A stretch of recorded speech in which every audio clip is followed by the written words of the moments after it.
हरकतों और पसंद नापसंद की वजह से ये कोई आम लड़की नहीं लगती थी। स्कूल में आकर जब वो अपने लॉकर को खोलती है तो वहाँ उसे उसका भाई बंधा हुआ मिलता है। वो जैसे ही अपने भाई को पकड़कर खोलने लगती है तो फौरन ही उसे कुछ ख्याल आने लगते हैं, जिसमें वो उन लड़कों को देखती है जिन्होंने उसके भाई को यहाँ बंद किया। वो यहाँ से उन लड़कों के पास जाती है उन्हें सबक सिखाने के लिए, जो पूल में तैरने की प्रैक्टिस कर रहे थे। वहाँ वो पूल में बहुत सारी मछलियों को छोड़ देती है जो काटती हैं। अब सारे बच्चे तो पूल से बाहर आ जाते हैं मगर एक बच्चा नहीं आ पाता और एक मछली उसकी टांग पर काट ले। उसकी हरकत के बाद स्कूल वाले उसे निकाल देते हैं। उसने पहली बार ऐसे नहीं किया था, बल्कि अब से पहले भी वो बहुत सारे स्कूल से निकाली जा चुकी थी। तो इसीलिए उसके माँ बाप उसे एक एकेडमी में ले जा रहे थे, क्योंकि वहाँ वेडनेसडे जैसे बच्चे ही पढ़ते थे, मतलब कि जिनकी हरकतें सबसे हटके होती थी। और वो वहाँ जाना तो नहीं चाहती थी मगर मजबूरन उसे जाना ही पड़ता है। एकेडमी के पास वाले जंगल का सीन देखते हैं जहाँ एक शिकारी शिकार करने आया था। वो जंगल के काफी अंदर जाकर एक जगह पर बैठकर चाय पीने लगता है, मगर तभी कोई चीज अचानक से आकर उस पर हमला कर देती है और बड़ी बेरहमी से उसे मार देती है। वेडनेसडे और उसके माँ बाप एकेडमी पहुंचकर वहाँ के प्रिंसिपल के पास जाते हैं। ये प्रिंसिपल भी वेडनेसडे की तरह ही आउटकास्ट होती है। आउटकास्ट में जलपरी, वेयरवुल्व्स, वैम्पायर्स, चुड़ैल और ऐसे लोग शामिल थे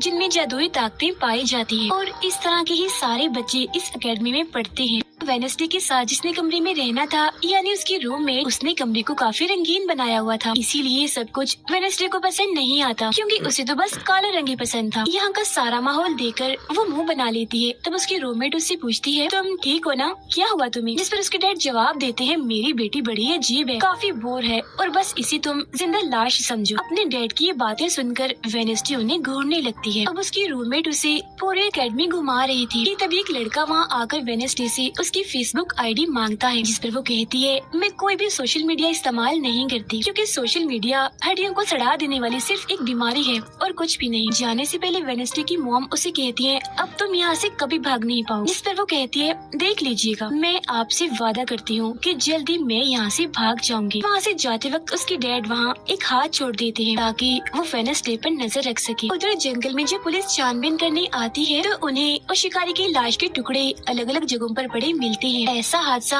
वहाँ पहली बार नहीं हुआ था, बल्कि तीसरी बार ऐसा हुआ कि एकेडमी की इस जंगल में कोई मारा गया। और वेडनेसडे अपने कमरे की सारी रंगीन चीजें हटा देती है और अपने रूममेट से कहती है, शोर मत करो, कमरे में शांति बनाओ, क्योंकि ये मेरे नॉवल लिखने का वक्त। मगर वो तो गाना लगाकर डांस करने लगती है, जिससे वेडनेसडे को गुस्सा आ गया था और वो उसे गाना बंद करने को कहती है। तब वो रूममेट अपने पंजे दिखाकर उसे डराने लगती है, क्योंकि वो थी एक वेयरवुल्फ, मतलब कि आधी इंसान और आधी वुल्फ। तभी इधर एक टीचर आती है जो काफी अच्छी थी और वो वेडनेसडे को वेलकम के तौर पर एक फूल गिफ्ट देती। अब अगले दिन जब वेडनेसडे कहीं जा रही थी तो उसके डैड का छुड़ा हुआ वो हाथ छुप छुप कर उसे देख रहा था और फिर तभी उसके ऊपर एक स्टैचू गिरने वाला था, मगर बिल्कुल ठीक वक्त पर एक लड़का जिसका नाम जेवियर है उसे बचा लेता। लेकिन इस हड़बड़ी में वो बेहोश हो गई थी और जब उसे होश आती है तो बजाय जेवियर का शुक्रिया अदा करने की वो उसे कहती है कि मुझसे ये उम्मीद मत रखना कि मैं तुम्हारी शुक्रगुजार रहूंगी, क्योंकि तुमने मुझे बचाकर गड़बड़ कर दी, मेरी इतनी अच्छी मौत को टाल दिया। तब जेवियर कहता है, मैं तुम्हें काफी पहले से जानता हूँ, जब हम 10 साल के थे तब हमारी मुलाकात हुई थी, हम दोनों खेल रहे थे तो मैं जाकर एक ताबूत में छुप गया, लोग मुझे जलाने ही वाले थे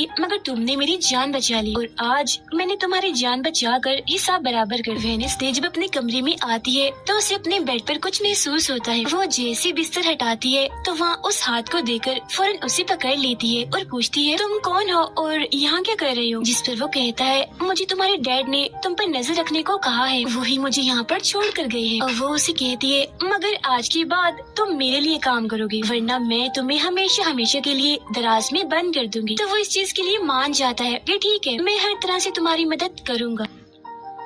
अगले दिन प्रिंसिपल वेडनेसडे को एक दिमाग के डॉक्टर के पास ले जाती है, क्योंकि उन्हें भी ऐसा महसूस हुआ था कि वेडनेसडे का दिमागी तवाज़ुन कुछ ठीक नहीं है। मगर वो वहाँ कोई बहाना बनाकर हाथ की मदद से खिड़की खोलती है और वहाँ से भाग जाती। भागते हुए वो एक आदमी से टकरा जाती है, जिससे फौरन उसे ख्याल आता है, जिसमें वो देखती है कि इस आदमी का अभी एक्सीडेंट होने वाला है, जिसमें वो मर गया है बड़ी बेरहमी से। मगर वो इस बारे में उस आदमी को कुछ नहीं बताती, क्योंकि उसे खून खराबा बहुत पसंद। वो एक होटल में जाती है ہے जहाँ उसकी मुलाकात एक वेटर से होती है। वो काफी परेशान दिख रहा था क्योंकि उसकी कॉफी मशीन खराब हो गई। वेनेसडे उसे कहती है, मैं तुम्हारी कॉफी मशीन ठीक कर सकती हूँ, लेकिन इसके बदले तुम्हें मुझे स्टेशन पर छोड़ना होगा, जिसके लिए वो मान भी जाता है और वेनेसडे उसकी मशीन ठीक कर देती है। जिस पर वो कहता है, बस थोड़ा सा इंतजार करो, मेरी शिफ्ट खत्म होने वाली है, फिर हम चलते। और वेनेसडे जब वहाँ बैठी इंतजार कर रही थी कि तभी कोई शरारती लड़की आकर उसे परेशान करने लगती है, जिससे उसे गुस्सा आ गया था और वो उन लड़कों को अकेले ही काफी मारती है और अच्छा सबक सिखाती है। अब इतनी ही देर में उस वेटर के डैड, जो एक पुलिस ऑफिसर थे, वहाँ आ जाते हैं। तोड़फोड़ देखकर जब वो अपने बेटे से इस बारे में पूछते हैं तो वो कहता है, कुछ नहीं, बस वो लड़के कस्टमर्स को परेशान कर रहे थे, तो इसने उन्हें अच्छा सबक सिखा दिया। तभी यहाँ अकेडमी की प्रिंसिपल भी आ जाती है, उनसे सॉरी बोलकर वेनेसडे को यहाँ से ले जाती है। रास्ते में वो उस पर काफी गुस्सा करती है कि आखिर तुमने कैसे अकेडमी से भागने की कोशिश की। तभी उन्हें रास्ते में एक एक्सीडेंट हुआ नजर आता है, जो उसी आदमी का था जिससे वेनेसडे टकराई थी, जो देख प्रिंसिपल घबरा जाती है। कहती है, मेरी दुआ है ड्राइवर को कुछ ना हुआ हो। जिस पर वेनेसडे कहती है,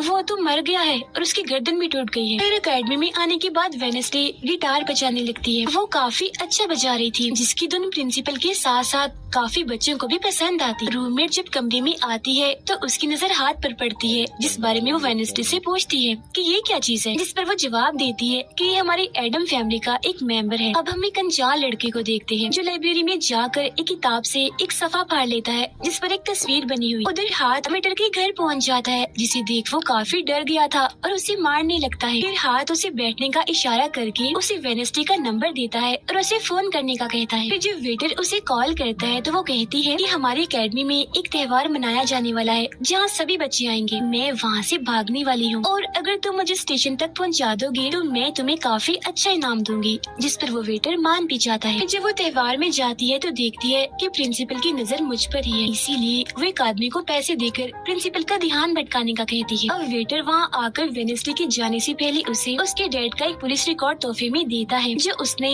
अपने डैड की फाइल्स में से चुराया था, क्योंकि उसके डैड एक पुलिस ऑफिसर जो थे। अब उस रिकॉर्ड को लेकर जैसे वो यहाँ से जाने लगती है तो तभी वो उस लड़के से टकरा जाती है जिसने बुक में से तस्वीर को फाड़ा था। टकराते ही वेनेसडे को उस लड़के की मौत के ख्याल आने लगते हैं कि वो थोड़ी देर में मरने वाला है, जो बहुत ही भयानक थी। वो लड़का अब जंगल की तरफ जाने लगता है तो वेनेसडे भी उसके पीछे जाती है और कहती है, रुक जाओ, जंगल में मत जाओ, तुम्हारी जान को खतरा है, तुम मर जाओगे। मगर तभी वो उसे अपने जादू से उड़ाकर पेड़ पर लगा देता है और कहता है, खतरा मुझे नहीं तुम्हें है, बल्कि तुम खुद ही खतरा हो और मैं सब लोगों को तुमसे बचा रहा हूँ। उस दिन स्टैचू को मैंने ही तुम्हारे ऊपर गिराया था। जिसके बाद वो उसे एक तस्वीर दिखाता है और कहता है, इस तस्वीर में तुम ही हो जिसे मेरी मॉम ने 25 साल पहले बनाया था और ये उस वक्त की बात है जब वो इस अकेडमी में पढ़ती थी। मरने से पहले उन्होंने कहा था कि इस लड़की इन्हें तुम्हें मुझे रोकना होगा, नहीं तो तुम इस अकेडमी के साथ साथ पूरी दुनिया को ही तबाह कर दोगी। वो बस वेनेसडे को मारने ही वाला था कि तभी एक बड़ा सा मॉन्स्टर आकर उस पर हमला कर देता है और बड़ी ही बेरहमी से उसे मार देता है। इसके बाद हम वेनेसडे को उसके कमरे में देखते हैं, क्योंकि उसने यहाँ से भागने के इरादे को खत्म कर दिया था, क्योंकि अब उसके दिमाग में बहुत सारे सवाल थे, जैसे कि मैं इस दुनिया के लिए खतरा कैसे हूँ, एक मॉन्स्टर ने आखिर मेरी जान क्यों बचाई, और साथ ही उसके डैड के खिलाफ पुलिस रिपोर्ट जिसमें उसके डैड के ऊपर एक कत्ल का इल्जाम था।